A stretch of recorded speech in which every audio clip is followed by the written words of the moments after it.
नमस्कार, मैं हूं पवन त्यागी। दिल्ली के मुख्यमंत्री अरविंद केजरीवाल जी आजकल विधानसभा का उपयोग भाषण देने में कर रहे हैं और वो जहां एक तरफ देश के प्रधानमंत्री नरेंद्र मोदी पर भ्रष्टाचार के गंभीर आरोप लगा रहे हैं, उसी विधानसभा में खड़े होकर उन्होंने देश के प्रधानमंत्री के साथ साथ हमारे देश के महापुरुषों का भी गंभीर अपमान किया है। अरविंद केजरीवाल जी को लगता है कि विधानसभा में दिया गया उनके द्वारा कोई भी वक्तव्य उनको सजा नहीं दिला सकता, क्योंकि दिल्ली में उनका बहुमत है और अगर दिल्ली विधानसभा में विपक्षी नेताओं के द्वारा कोई कार्रवाई की मांग की जाएगी तो जो कमेटी गठित होगी वो उन्हीं के फेवर में न्याय करेगी, यानी उनको कोई सजा नहीं देगी। क्योंकि आप सब जानते हैं ये एक रूल है कि किसी भी देश की विधानसभा या लोकसभा या राज्यसभा में यदि कोई नेता बयानबाजी करता है, उसको लेकर के भारत की किसी भी कोर्ट में उसके खिलाफ केस नहीं चल सकता और ये नेता इसी बात का फायदा उठा रहे हैं। अरविंद केजरीवाल जी जो दिल्ली विधानसभा है उसके जिस अंश में उनको कुछ मैसेज देना होता है, उस अंश को मीडिया के जरिए वो रिकॉर्ड करते हैं और उस अंश को अपने ट्विटर अकाउंट के जरिए और उनका आईटी सेल उसको प्रसारित करता है। अरविंद केजरीवाल जी अच्छी तरह जानते हैं, क्योंकि वो तो पढ़े लिखे हैं और उस पढ़े लिखे होने का वो इस्तेमाल, अपने बुद्धि का इस्तेमाल अपने चुनाव के जो एजेंडे हैं उसको सेट करने में भी कर रहे हैं। ये बात अलग है कि पढ़े लिखे होने के बावजूद भी जिस तरह से वो मोदी का अपमान कर रहे हैं और जिस तरह से अब उन्होंने देश के राजा महाराजाओं का अपमान किया है, जो उन्होंने बोला कि 17वीं 18वीं शताब्दी में हमारे देश के अंदर ऐसे राजा महाराजा थे जिनको कोई अकल होती नहीं थी, वो पढ़े लिखे नहीं थे, ईस्ट इंडिया कंपनी वाले आते थे, उनसे कुछ भी लिखवा के ले जाते थे। ऐसा कह करके अरविंद केजरीवाल जी एक तरफ से ये बताना चाह रहे हैं कि मैं इस देश का सबसे ज्यादा पढ़ा लिखा पॉलिटिकल पार्टी का नेता हूं, मैं पॉलिटिशियन हूं जिसके पास ज्ञान और डिग्रियां सबसे ज्यादा है। यह बात अलग है कि इसी तरह की लैंग्वेज राहुल गांधी भी इस्तेमाल करते थे और अपनी कैम्ब्रिज और वो ऑक्सफोर्ड यूनिवर्सिटी का जिक्र करते हुए बार बार मोदी पर इस बात का भी प्रहार करते थे। लेकिन अब राहुल गांधी तो रास्ते से हट चुके हैं, क्योंकि वो 6 साल के लिए चुनाव नहीं लड़ेंगे, अयोग्य घोषित हो गए हैं। 2024 के चुनाव में विपक्षी नेताओं के चेहरे में एक चेहरा, जो बड़ा चेहरा कांग्रेस की तरफ से था, वो अब रेस से बाहर हो गया। यानी अरविंद केजरीवाल जी के लिए ये जो रास्ता है ये क्लियर हो गया।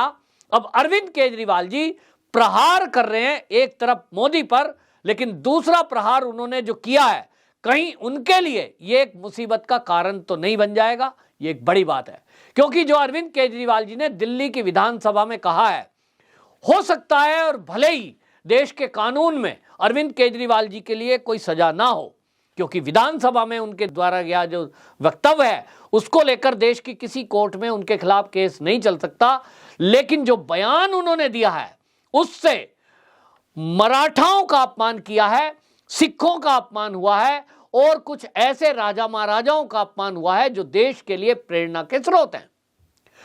अरविंद केजरीवाल जी ने कहा कि ईस्ट इंडिया कंपनी वाले आते थे और जिक्र किया 17वीं 18वीं शताब्दी का, कि 17वीं 18वीं शताब्दी में इस देश के जो राजा थे उनको अकल होती नहीं थी और ईस्ट इंडिया कंपनी वाले जो भी उनसे लिखवा के ले जाते थे उन्हें पता नहीं चलता था।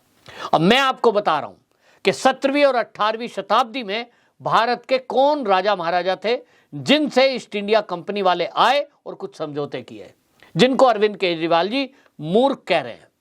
यह अपमान पूरी कम्युनिटी का है। लेकिन सवाल वही, जैसा मैंने कहा कि विधानसभा में वक्तव्य दिया है तो उसके खिलाफ कोई कोर्ट में तो केस हो नहीं सकता। लेकिन देश की जनता 2024 के चुनाव में अरविंद केजरीवाल जी से इस बात का जवाब जरूर मांगेगी कि आपने जो उनकी श्रद्धा के केंद्र हैं उसका अपमान कैसे किया है। पंजाब में तो आम आदमी पार्टी की सरकार है, भगवंत मान वहां सीएम है और वहां जो कम्युनिटी है वो है सिख, और सिखों के जो श्रद्धा के केंद्र हैं उनके गुरु, उनका भी नाम इस 17वीं 18वीं शताब्दी में आता है। मैं आपको बताता हूं, सबसे पहले आपको बताऊं इस 17वीं 18वीं शताब्दी में जो सिखों का साम्राज्य रहा है उसमें सबसे ऊपर नाम आता है जो महाराजा रणजीत सिंह थे, महाराजा रणजीत सिंह सिखों के आदर्श हैं, सिखों के गुरुओं में एक। और उसमें आपको बता दूं 1780 से लेकर 12 अप्रैल 1801 तक महाराजा रणजीत सिंह ने शासन किया है। उसके बाद महाराजा रणजीत सिंह का सबसे बड़ा बेटा खड़क सिंह सन 1801 से लेकर 1840 तक उनका साम्राज्य रहा। उसके बाद महाराजा रणजीत सिंह के पोते वो जो थे नौनिहाल सिंह, उनका शासन रहा है 1821 से लेकर 1840 तक। इसके बाद चांद कौर का जो शासन रहा है 1802 से लेकर 1842 तक। ये अलग अलग राज्यों में उनका साम्राज्य रहा है, जो मैं ये सिख राजाओं का आपको इतिहास बता रहा हूं। शेर सिंह, जो महाराजा शेर सिंह थे, वो महाराजा रणजीत सिंह के बेटे थे और इनका जो साम्राज्य रहा वो 1807 से लेकर 1843 तक। महाराजा दिलीप सिंह वो महाराजा रणजीत सिंह के सबसे छोटे बेटे थे और इनका जो साम्राज्य रहा वो 1843 से लेकर 1893 तक। अब सवाल ये है, अरविंद केजरीवाल जी दिल्ली की विधानसभा में सभी जो पूर्व राजा महाराजा भारत में रहे, उन्होंने एक सुर में कहा वो सभी मूर्ख थे। तो सिखों के इतिहास में जो ये सिखों के महाराजाओं ने शासन किया सिख साम्राज्य, ये सिख साम्राज्य को आप गाली दे रहे हैं, अपमान कर रहे हैं, अनपढ़ बता रहे हैं। तो क्या इस पर अब उनको कोई सजा होगी? ये कानून के जानकार कहेंगे, लेकिन अब इस पर सिखों में काफ़ी आक्रोश है और कई सिखों से मेरी बातचीत हुई है। वो कह रहे हैं कि इसके मामले में बेशक कानूनी प्रक्रिया में अरविंद केजरीवाल को कोई सजा नहीं हो सकती, क्योंकि उन्होंने विधानसभा में ये बयान दिया है, लेकिन हम उनका विरोध करेंगे। देखना होगा अब इस मामले में क्या आगे कानूनी प्रक्रिया होती है। लेकिन आपको दूसरा साम्राज्य बताता हूं जो इस 17वीं शताब्दी में रहा है, वो है मराठा साम्राज्य। और मराठा साम्राज्य की यदि हम बात करते हैं तो सबसे ऊपर नाम आता है छत्रपति शिवाजी महाराज का। जो भी मराठा हैं महाराष्ट्र के अंदर, और महाराष्ट्र के अंदर मैं नहीं रहता, मैं उत्तर प्रदेश का रहने वाला हूं, मेरा जन्म उत्तर प्रदेश का है, लेकिन मैं भी अपने आदर्श मानता हूं छत्रपति शिवाजी महाराज को, क्योंकि उन्होंने हिंदू साम्राज्य की स्थापना की थी और इसलिए मैं उनको मानता हूं, पूजता हूं। लेकिन अरविंद केजरीवाल जी ने दिल्ली की विधानसभा में ये मराठा साम्राज्य का ये स्थापना करने वाले और छत्रपति शिवाजी महाराज और उनके परिवार का अपमान किया है। अब देखना होगा कि इस मामले में जो मराठा नेता हैं, वहां कांग्रेस के भी हैं, शिवसेना के भी हैं और भारतीय जनता पार्टी के भी हैं, वो इस मामले में क्या कदम उठाते हैं।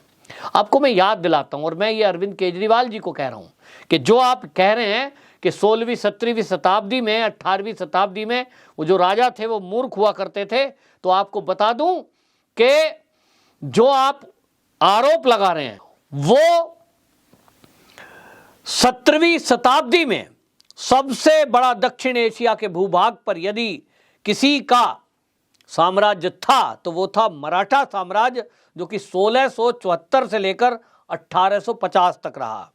छत्रपति शिवाजी महाराज का 6 जून 1674 से लेकर 1680 तक साम्राज्य रहा।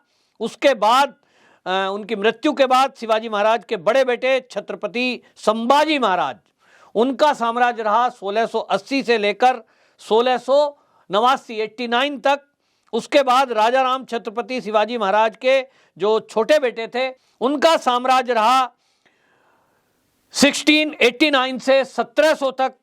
और ताराबाई जो राजा राम की पत्नी थी, विधवा हो गई थी, उसके बाद उनका साम्राज्य रहा। अब सवाल उठता है, इस तरह के साम्राज्य जो 16वीं और शताब्दी और 18वीं शताब्दी में जिन्होंने शासन किया, और उसके अलावा अनेक ऐसे राजा महाराजा हैं जैसे कि छत्रपति शिवाजी महाराज हैं, इसी तरह राणा प्रताप, रानी लक्ष्मीबाई, ये सब वो लोग हैं जिन्होंने देश में देश की रक्षा के लिए कष्ट भोगे हैं और उन्होंने कभी कोई डिग्रियां प्राप्त की हैं ये हुआ कि नहीं हुआ, लेकिन एक डिग्री उन सब के पास थी और वो था राष्ट्रभक्ति, भारत को अपनी मां मानना। लेकिन अरविंद केजरीवाल जी जिस तरह से उनका अपमान कर रहे हैं, इसको लेकर के देश के अंदर आक्रोश है। सिख साम्राज्य की स्थापना करने वाले सिख गुरुओं का जो अपमान इन्होंने किया है, सिख राजाओं का, उसको लेकर के एक तरफ से सिख कम्युनिटी में गुस्सा है, दूसरी तरफ जो मराठा साम्राज्य की स्थापना करने वाले छत्रपति शिवाजी महाराज और संभाजी महाराज का अपमान किया है, इसको लेकर मराठाओं में काफी आक्रोश है। अब देखना होगा कि अरविंद केजरीवाल जी इस पर क्या सफाई देते हैं। जैसा कि भारतीय जनता पार्टी के नेता पहले दिन से इनको चुनौती दे रहे हैं कि आप दिल्ली की विधानसभा की आड़ लेकर के देश के राजा महाराजाओं का अपमान कर रहे हैं, देश के प्रधानमंत्री का अपमान कर रहे हैं।